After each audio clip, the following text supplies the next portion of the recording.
Hello बेटा। पिछले video में बेटा हमने 32 तक क्वेश्चन एक्सप्लेन कर दिए थे। इस वीडियो हम 32 से आगे के क्वेश्चन एक्सप्लेन करने वाले हैं, जिसमें बेटा हमारा 33वां क्वेश्चन है। हाइड्रोजन परमाणु अपनी मूल अवस्था से 970 एंगस्ट्रॉन तरंगदैर्घ्य के विकिरण को अवशोषित करके उत्तेजित अवस्था में चला जाता है, तब उत्सर्जित वर्णक्रम में कितने प्रकार की रेखाएं मिल सकती हैं। तो वर्णक्रम में कितने प्रकार की रेखाएं मिल सकती हैं, इनमें से अधिकतम तरंगदैर्घ्य की गणना कीजिए। ठीक।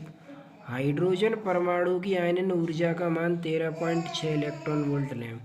तो बेटा सबसे पहले इस सवाल में क्या कह रखा है कि हाइड्रोजन परमाणु अपनी मूल अवस्था से 970 एंगस्ट्रॉन तरंगदैर्घ्य के विकिरण को अवशोषित करके उत्तेजित अवस्था में चला जाता है, तब उस वर तब अब तब उत्सर्जित वर्ण क्रम में कितने प्रकार की रेखाएं मिल सकती हैं। यानी जब उत्तेजित अवस्था से वो वापस लौटेगा तो उस वर्ण क्रम में कितनी रेखाएं मिल सकती हैं, ये पूछा गया। रेखाओं की संख्या पूछी है। तो बेटा इन रेखाओं की संख्या को ज्ञात करते हैं। तो सबसे पहले तो बेटा हमें कि परमाणु को अब विकिरण द्वारा जो अवशोषित ऊर्जा की है, पहले वो बेटा हमें ऊर्जा निकालनी पड़ेगी। यानी कितनी ऊर्जा को अवशोषित करके वो उत्तेजित अवस्था में गया। उसके लिए उसने तरंगदैर्घ्य दे रखा है हमें 970 एंगस्ट्रॉन। तो पहले ऊर्जा निकालते हैं। तो बेटा लैम्डा हमें दे रखा है 970 एंगस्ट्रॉन। एंगस्ट्रॉन को मीटर में कन्वर्ट करेंगे तो 10⁻⁻10 मीटर हो जाएगा। तो एन हमें इसमें ज्ञात करना है। तो सबसे पहले हम विकिरण को अवशोषित करने के बाद परमाणु को प्राप्त ऊर्जा E बराबर एच सी बटे लैम्डा। E बराबर एच न्यू होता है और न्यू बराबर होता है सी अपॉन लैम्डा। न्यू बराबर क्या होता है बेटा, सी अपॉन लैम्डा। तो एच के स्थान पर रखेंगे 6.6 10⁻⁻34। सी की वैल्यू है बेटा 3 × 10⁻8। लैम्डा है 970 × 10⁻10। 34 में से 8 कम कर दो, कितना बचे 26। माइनस की 10 घाते ऊपर ले जाओ, किसकी होगी, प्लस की। 26 में से 10 कम कर दो, कितनी बची, माइनस की 16। अब ये 19.8 बट्टे 970। अब यहाँ से 970 है, 970 का 19.8 में डिवाइड लगाएंगे तो बेटा ये आ जाएगा 0.0204।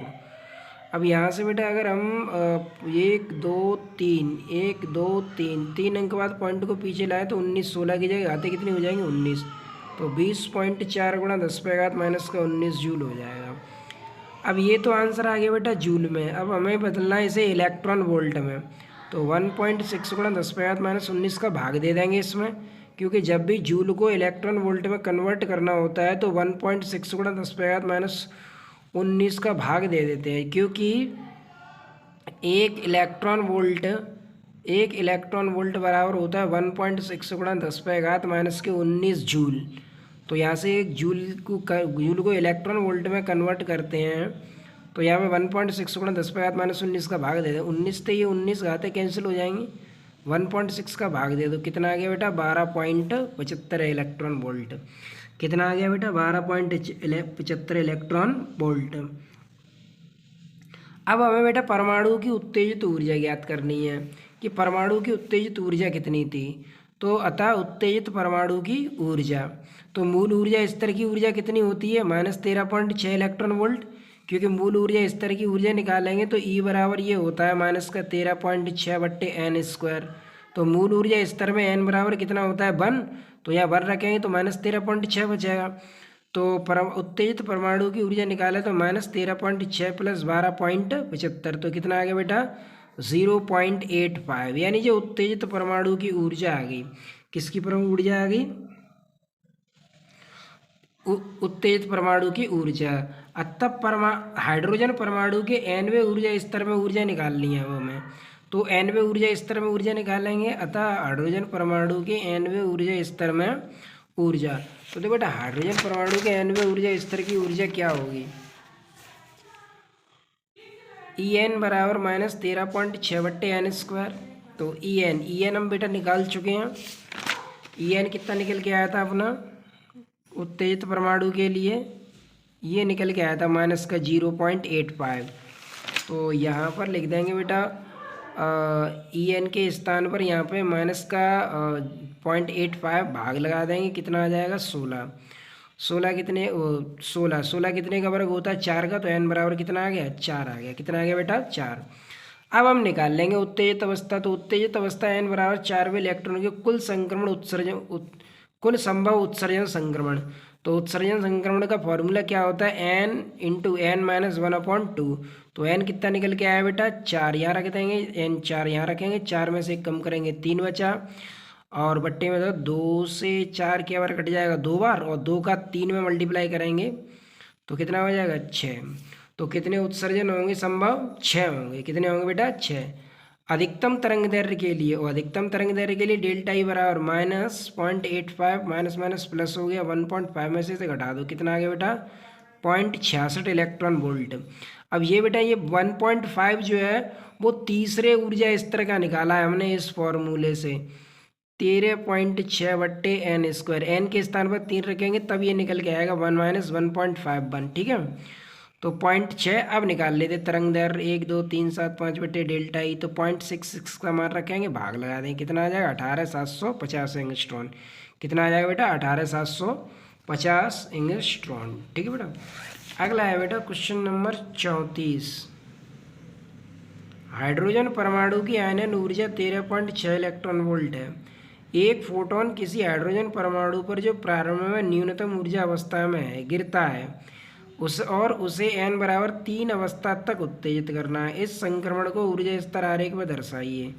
फोटोन की तरंगदैर्ध्य की गणना कीजिए। उपर्युक्त संक्रमण में कितनी उत्सर्जन रेखाओं की संभावना है। यानी उत्सर्जन में रेखाओं की संभावना, यानी रेखाएं पूछिए कितनी रेखाएं बन सकती हैं, उत्सर्जन में कितनी रेखाएं बन सकती हैं, ठीक है। तो बेटा हाइड्रोजन परमाणु की आयनन ऊर्जा इतनी है। एक फोटोन किसी हाइड्रोजन परमाणु की जो प्रारंभ में न्यूनतम अवस्था में गिरता है, न्यूनतम अवस्था में गिरता है, और उसे n बराबर 3 अवस्था तक उत्तेजित करता है। इस संक्रमण को ऊर्जा स्तर आरेख में दर्शाइए। फोटोन की तरंगदैर्ध्य की गणना कीजिए। उपयुक्त में तो देखो बेटा प्रारंभ में परमाणु बिल्कुल मूल अवस्था में गिरता है, यहाँ से आके, ठीक है। तो मूल अवस्था में गिरता है तो पहले तो n बराबर 1 है, फिर n बराबर कितना है 3। तो जिसमें उत्सर्जन की रेखाएं कितनी हो जाएंगी, 1 2 3, 3 के अलावा कोई चौथी रेखा नहीं होगी। तो उत्सर्जन की रेखाएं तो बेटा इसकी 3 ही होंगी। अब हमें इसकी क्या निकालनी है, फोटोन की तरंगदैर्ध्य उत्सर्जित संक्रमण में कितनी उत्सर्जन रेखा तो 3 आएंगी। अब हमें बेटा इसकी तरंगदैर्ध्य निकालनी है। तो बेटा ये n बराबर 1 और n बराबर 3, तो ये तीसरे परमाणु तक ही तो उत्तेजित हो रहा है मूल ऊर्जा स्तर से। तो यहाँ पर मूल ऊर्जा स्तर के लिए n बराबर 1 और n बराबर 3, तो डेल्टा ई बराबर E3 माइनस E1। तो E3 वही -13.6/n², और n के स्थान पर ये वाला फॉर्मूला -13.6/n², ई बराबर। तो n के स्थान पर यहाँ पर पहले हमने रख दिया है 3, और फिर -13.6/n², n के स्थान पर कितना लगेंगे 1। 3 का स्क्वायर कितना हो जाएगा 9, 1 का वर्ग कितने 1 ही रहेगा, माइनस और माइनस क्या हो गया बेटा ये प्लस, ठीक है। 1 का ये 13.6 ही रहेगा, इसका भाग दें 1.51 हो जाएगा। 13.6 में से 1.51 घटा दें, कितना आ जाएगा 12.09 इलेक्ट्रॉन वोल्ट। अब फोटोन की तरंगदैर्ध्य निकाल लेंगे। लैम्डा बराबर 1 2 3 7, डेल्टा ई का मान रख देंगे 12.09। डेल्टा ई का मान ये निकल गया है, इसका डिवाइड कर देंगे तो 1023.57, यानी कितना हो जाएगा बेटा 1024 एंगस्ट्रॉन, ठीक है बेटा। कितना हो जाएगा 1024 एंगस्ट्रॉन। अगला है बेटा क्वेश्चन नंबर 35। हाइड्रोजन परमाणु के ऊर्जा स्तरों को En बराबर -13.6 इलेक्ट्रॉन वोल्ट से अथवा En बराबर व्यक्त किया जाता है। ऊर्जा स्तर आरेख खींचकर H अल्फा तथा H बीटा संक्रमणों को दर्शाइए। H बीटा और H अल्फा संक्रमणों को दर्शाइए तथा उनकी तरंगदैर्ध्य की गणना कीजिए। तो बेटा H अल्फा और H बीटा हाइड्रोजन स्पेक्ट्रम में पहली और दूसरी तरंगदैर्ध्य तो थी। तो जो हाइड्रोजन स्पेक्ट्रम का आरेख है उसमें बाँवर श्रेणी की केवल 2 रेखाओं को दर्शाना है ऊर्जा स्तर आरेख में। यहाँ केवल हम H अल्फा और H बीटा की तरंगदैर्ध्य ज्ञात करनी है हमें। तो देखो बेटा पहले हमें निकालनी है H अल्फा की लैम्डा और फिर H बीटा की। तो H अल्फा लाइन की तरंगदैर्ध्य 1/λ बराबर R 1/2² माइनस 1/n², और n की काउंटिंग कहाँ से शुरू होती है 3 4 5 डॉट डॉट इनफाइनाइट। तो H अल्फा हमें कहाँ मिलती है 3 पर, एच बीटा कहाँ मिलती है 4 पर, एच गामा कहाँ मिलती है 5 पर, ठीक है। और ये बामर श्रेणी है, कौन सी श्रेणी है, बामर श्रेणी। तो एच अल्फा पूछिए, तो एच अल्फा कहाँ मिलेगी 3 पर, एच बीटा कहाँ पर और एच गामा कहाँ पर मिलती है 5 पर, ठीक। तो आर का मान रख दें 1.097 10⁻7, एन ये 2, एन की जगह पे एच अल्फा ही तो निकलवाना है, तो एच अल्फा की कितनी जगह रखेंगे 3, एन के स्थान पर रख दिया 3, फर्क कितना हो गया 9। अब 4 और 9 का एलसीएम कितना हो गया 36, 4 का भाग दो 9 बार और 9 का भाग दो 4 बार, घटा दो 5 बचा। अब यहाँ पे उल्टा कर देंगे इसे, चूंकि 1/λ है, हमें तो लैम्डा निकालना है, उल्टा कर देंगे तो 36 ऊपर पहुँचेंगे, ये संख्या नीचे आ जाएगी। 5 का इसमें मल्टीप्लाई कर दिया हमने इसमें, तो ये जो 5.48 10⁻7 ऊपर ले जाओ माइनस की 7 हो जाएंगी, इसका इसमें डिवाइड कर दो 6.548 10⁻7, तो कितना हो जाएगा 65-48 एंगस्ट्रॉन, जो कि 1 2 3 3 घाते हैं, 3 पॉइंट पीछे लेके आएंगे तो 3 घाते बढ़ेंगी, तो 7 की जगह कितनी हो जाएंगी 10, तो पूरे एंगस्ट्रॉन हो जाएगा। अब हमें निकालनी है एच बीटा लाइन की तरंग दैर्ध्य, तो एच बीटा लाइन की तरंग दैर्ध्य निकालेंगे तो एच बीटा लाइन के लिए एन कितना रखना है, एच बीटा लाइन के लिए एन बराबर 4, तो एन के स्थान पर रख देंगे 4, और आर का मान वही 1.097 10⁻7, तो 4 का वर्ग कितना हो गया 16, 16 और 4 का एलसीएम कितना आ गया 16, 4 का डिवाइड दो 16 में 4 बार, 16 का एक बार 4 में, तो एक घटा दो कितना बचा 3। अब ये 3 का इसमें मल्टीप्लाई कर दो तो ये हो जाएगा 3.291 10⁻7, उल्टा कर दो तो 16/3.291 10⁻7।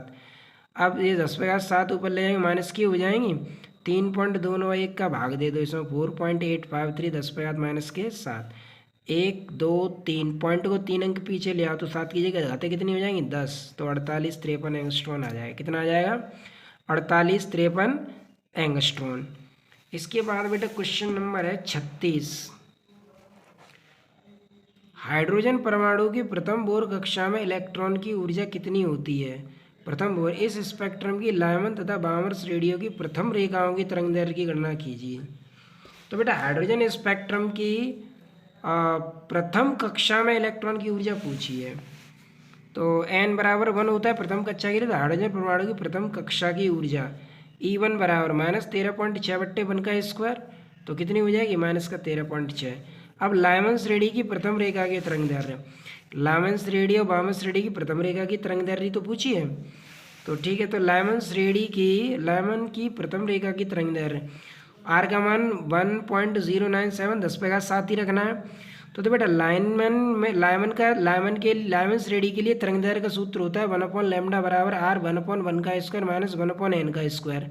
काउंटिंग कहाँ से शुरू होती है इसकी 2 से। तो लाइमन श्रेणी में प्रथम रेखा की तरंगदैर्घ्य मिलती है 2 पर, दूसरी रेखा की मिलती है 3 पर, तीसरी की मिलेगी 4 पर, ठीक है। तो पहली रेखा की तरंगदैर्घ्य कहाँ मिलती है 2 पर, तो n के स्थान पर कितना रखेंगे, यहाँ पे 2 रखेंगे, ठीक है। तो n के स्थान पर बेटा 2 रखेंगे, तो यहाँ से क्या निकाल लेंगे लैम्डा निकाल लेंगे। बामर श्रेणी की प्रथम रेखा की तरंगदैर्घ्य, बामर श्रेणी की प्रथम रेखा की तरंगदैर्घ्य कहाँ मिलती है 4 पर, दूसरी कहाँ मिलेगी, वो प्रथम रेखा कहाँ मिलेगी 3 पर और दूसरी कहाँ मिलेगी 4 पर, ठीक है। तो यहाँ n के स्थान पर कितना रखना है 3, और इसे सॉल्व कर लेंगे। r का मान कितना रखना है 1.097 10⁻7, यहाँ से क्या निकाल लेंगे लैम्डा निकाल लेंगे। इसके बाद बेटा क्वेश्चन नंबर 37 है, हाइड्रोजन परमाणु की तीसरी ऊर्जा स्तर के लिए उत्तेजित है, इसके उत्सर्जन संक्रमण की अधिकतम एवं न्यूनतम तरंगदैर्घ्य की गणना कीजिए। हाइड्रोजन परमाणु का आयनन हुआ 13.6 इलेक्ट्रॉन वोल्ट है। तो देखो बेटा तीसरे ऊर्जा स्तर के लिए हमें अधिकतम और न्यूनतम तरंगदैर्घ्य की गणना करनी है। तीसरी ऊर्जा स्तर के लिए उत्तेजित है, ठीक। तो देखो बेटा यहाँ से यहाँ तक परमाणु का उत्सर्जन होगा तो उत्सर्जित ऊर्जा कम होगी, क्योंकि फॉर्मूला क्या होता है hc/λ। तीसरे ऊर्जा स्तर से दूसरे ऊर्जा स्तर में संक्रमण होगा तो उत्सर्जित ऊर्जा कम होगी तो तरंगदैर्घ्य न्यूनतम होगी, उत्सर्जित ऊर्जा कम होगी तो तरंगदैर्घ्य अधिकतम होगी। और जब उत्सर्जन इससे इसमें होगा तो यहाँ से लेकर यहाँ तक ऊर्जा बहुत ज़्यादा उत्सर्जित हो जाएगी, तो ऊर्जा बहुत ज़्यादा उत्सर्जित होगी तो तरंगदैर्घ्य न्यूनतम होगी। तो हमें एक तो इसमें और इसमें उत्सर्जित ऊर्जा की तरंगदैर्घ्य और इसमें यानी 3 से 2 में फिर 3 से 1 में हमें उत्सर्जित ऊर्जा की तरंगदैर्घ्य ज्ञात करनी है। ठीक है, तो निकाल लेते हैं यहाँ पे। तो जब परमाणु का संक्रमण तीसरे ऊर्जा स्तर से दूसरे ऊर्जा स्तर में हो तो 1/λ बराबर r 1/n1 square minus 1/n2 square. n1 2 n2 3, तो यहाँ मान रख देंगे 1/2 का स्क्वायर 1/3 का स्क्वायर कितना हो जाएगा 4, और ये कितना हो जाएगा 9। एलसीएम कितना आ जाएगा 36। आर का मान तो उतना ही रखना 1.097 10⁻7। तो ये इसमें से इसे घटा दो, कितना बचा 5, इसके इसमें मल्टीप्लाई कर दो। इसे उल्टा कर देंगे तो 36 ऊपर आ जाएगा। इसे उल्टा करेंगे तो 36 ऊपर आ जाएगा। तो यहाँ पे ये सॉल्व करके ये निकल आएगा 65 63 एंगस्ट्रॉन। न्यूनतम के लिए n 1 रखना है और n2 कितना रखना है 3, क्योंकि न्यूनतम हमें यहाँ से यहाँ मिलेगा। तो ऐसे बेटा इसे सॉल्व कर लेंगे, ये निकल के आ जाएगा 1.097 10। Thanks for watching.